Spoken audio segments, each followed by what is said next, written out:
Welcome to MHStv. I'm Matt Rendell, and this is your news for Friday, November 20th, 2020. Schools in the Mishawaka area have had to adapt to COVID-19. This has led to some very different learning settings for students and staff. Let's throw it over now to Kyle Traxler at Mishawaka High School, showing us how the cavemen have adapted.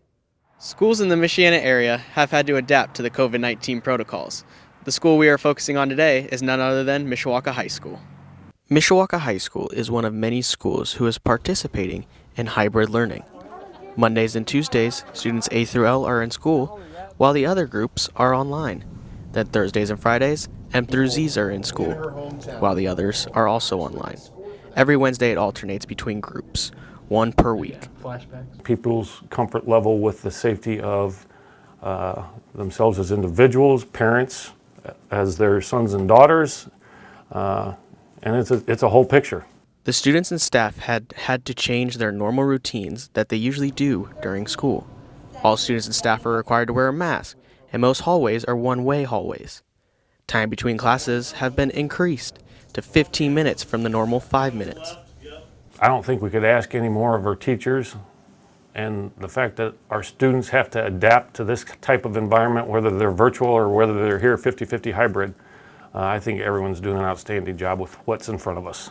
Mishawaka has done a very good job of keeping their students safe and engaged during these constantly changing times. Last Sunday, Michigan Governor Gretchen Whitmer announced the reinvented COVID-19 lockdown that she is putting in place. This includes shutting down high schools and colleges for in-person learning, canceling winter sports, and closing indoor entertainment and dining. Although there are still many things allowed, including small outdoor gatherings, public transportation, and younger levels of education. Is Indiana's future on the way to a similar outcome? COVID-19 cases and hospitalizations are skyrocketing. From November 12th to November 14th, there have been 6,844 new cases and 22 new deaths. Some Indiana schools like Mishawaka and Marion County schools have already reverted to fully online education. If cases and hospitalizations don't go down, Mishawaka schools may be forced to do the same.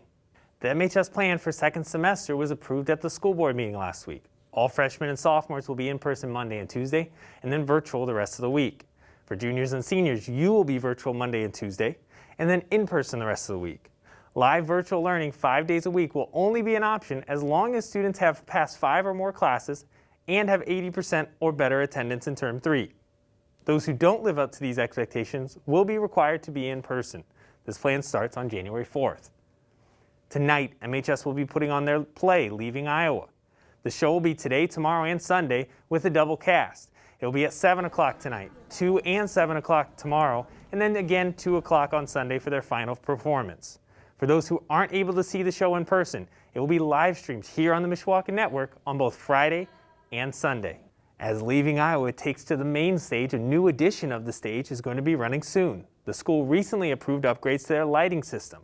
Coordinator of Fine Arts Matt Brown has been working on this for a few months now. The project is set to begin over winter break and hopefully will be completed by the end of January. The 2020 food drive is going to look a lot different this year. There'll be no food or non-perishable drop-off here at MHS. This year we'll focus on donating and collecting money to purchase gift cards for food. One way you can help is by purchasing a food drive shirt to support. The link for the shirt is in the description of this video. COVID-19 and all the procedures and adaptations are throwing everyone here at MHS for a loop. But how are we overcoming them? MHS's choir program is still going strong no matter the circumstances. The fine arts are always hard at work, no matter the situation. When COVID-19 first affected the school, many clubs and programs weren't sure what to do. But 9 months later, the choir program still isn't backing down. Whether it means singing in masks, socially distancing, or anything else, the choir program is relentless. We spoke with the choir director about the work their classes have been doing to try and keep normalcy in the program. COVID-19 adds more roadblocks to class than expected, but there are some positive results as well. Making music is much longer, and that makes things a little bit harder as far as putting together songs. But a nice thing that we have is those individual videos give me a chance to give more personalized feedback that I normally wouldn't be able to if everyone was here in the classroom. The social distancing makes it very challenging for the performing fine arts. Sports are a little bit of an advantage because most of what they do is outdoors, which is a much more safe environment. So for us performing arts folks, we do mostly things indoors, which makes it challenging. Precautions are necessary amidst a pandemic, and CDC is even exploring the idea that singing may be more dangerous than talking. Because of this, the choir program is implementing many procedures not used before in the classroom. We have everyone spaced 6 feet apart. For some of our classes that are a little bit larger, we make sure that all of the doors are open and that we have fans running to keep some ventilation going through. Everyone sings with masks on when they're here in the classroom. Choir and other performing arts are a huge part of many students' lives. It can bring an outlet to students that might not otherwise have one, and it can let students express themselves without fear or judgment. These reasons, and many more, are why it's so important for the fine arts to keep going strong throughout COVID. So my goal is that we make music every day and everyone has a chance to make music every day. One big issue that everyone faces, whether they are part of the fine arts or not, is connection. While for everyone's safety, we have to wear masks all day, even singing masks, and social distancing. This can all hinder communication in ways we haven't experienced before. More than anything, again, is just kind of connect with one another still, because literally as we're talking, you're wearing a mask and I'm wearing a mask, and it's hard for me to read your face. And so we don't have the same human connection that we usually do, which is challenging, difficult, but it is what it is, and we have to still try to find a way to connect. All in all, we do what we have to stay safe and healthy. The choir program is pushing through, and so can you. Just remember to give it your all. These are very trying times. As I've been telling the students, this is going to make you or it's going to break you, or maybe a little bit of both. And we have to persevere through these challenging times.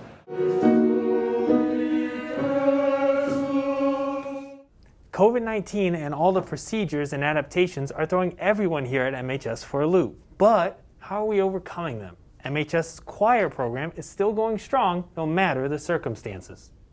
Last Friday night, the Cavemen football team traveled to Valpo to take on the Vikings for a regional championship and a chance to advance to semi-state. The Mishawaka offense got out to a good start, putting up the first touchdown of the game on an 11-minute, 22-play drive. The Vikings would answer, though, as they would take the ensuing kickoff back for a touchdown. In the second, the Cavemen would catch some tough breaks and were never really able to recover. The boys would end up losing 35-14. Congratulations on the great season.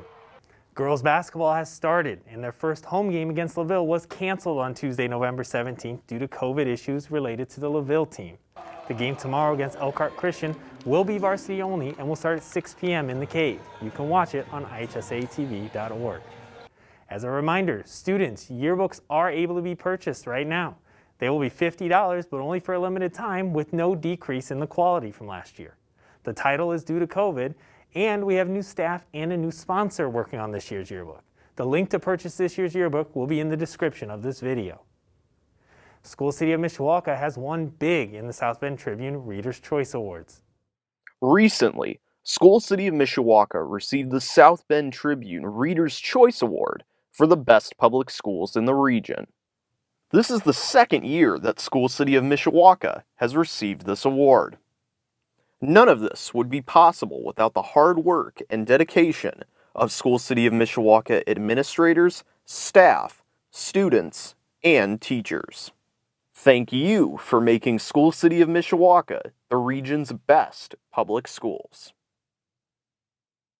The holiday season is just around the corner. As you and your families prepare for Thanksgiving and Christmas, remember to keep yourself and others safe by frequently washing your hands, wearing a mask, and socially distancing when possible. Have a fun and safe Thanksgiving, Cavemen. Don't forget, you can join us on MHStv and the Mishawaka Network. Reach out to me, Mr. Rendell, if you're interested. And that's all your news for today. Have a great weekend and happy Thanksgiving, Cavemen.